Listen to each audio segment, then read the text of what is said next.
Guys, నాకైతే series నచ్చలేదు. ఎందుకనేది detail రివ్యూలో ఎక్స్ప్లెయిన్ చేస్తా. కొత్తగా వచ్చిన వాళ్ళు ఎవరైనా ఉంటే వెళ్ళి రిమైనింగ్ వీడియోస్ చూడండి. నచ్చితే లైక్ చేయండి, సబ్స్క్రైబ్ చేయండి అండ్ మీ ఫ్రెండ్స్కి కూడా షేర్ చేయండి, సపోర్ట్ చేయండి. Season 3 starts with Munna Bhaiya's funerals. Munna భయన్ ఎవరో చంపేసింటారు అని గుర్తు అనుకోండి. మున్నా భయన్ చనిపోతే తన ఫ్యూనరల్స్ చేస్తూ ఉంటుంది తన మిస్సెస్ అండ్ తన వైఫ్.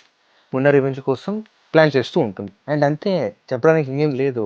ఏదో బాహుబలి మీటింగ్ కొన్ని ఉంటాయి అండ్ సమ్ ర్యాండమ్ థింగ్స్ జరుగుతూ ఉంటాయి.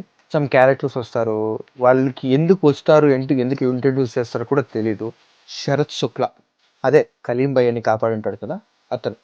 ఆ శరత్ శుక్లాని మిర్జాపూర్ గడ్డ మీద కూర్చోపెట్టాలి అనేది స్టోరీ ప్లాట్. సీజన్ ఎండింగ్లో ఆ ముచ్చట కూడా అవుతుంది. నాకు సీజన్ మొత్తానికి లాస్ట్ ఎపిసోడ్ మాత్రం కొంచెం నచ్చింది. ఓకే, ఇట్స్ అంటే మిర్జాపూర్ ఫ్యాన్ అయి నేను లాస్ట్ ఎపిసోడ్ ఎంజాయ్ చేశాను. ఇంకే ఎపిసోడ్ నచ్చలేదు.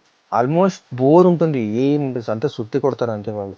అండ్ లాస్ట్ ఎపిసోడ్లో కొంచెం స్టోరీ బిల్డ్ చేసి నెక్స్ట్ సీజన్కి కొంచెం హైప్ ఇచ్చారు. కానీ మిర్జాపూర్కి ఉన్న క్రేజ్కి అది చాలదు. ఆ హైప్ అస్సలు చాలదు. But still we are Mirzapur fans, we still watch it how it ever May.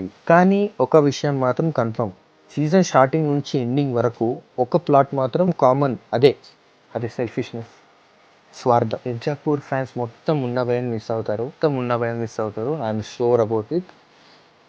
We still believe Munna Bhaiya will return. Okay, series చూసిన వాళ్ళు ఎవరైనా ఉంటే కింద కమెంట్ చేయండి ఎలా ఉందో అని.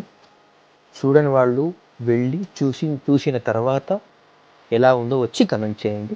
సో ఏదైనా కానీ వచ్చి కమెంట్ చేయండి. So that's all for the video. Thanks for watching till now. Please support my channel and check my other videos too. Videos నచ్చితే like, share, subscribe to Lazy Novel. Bye.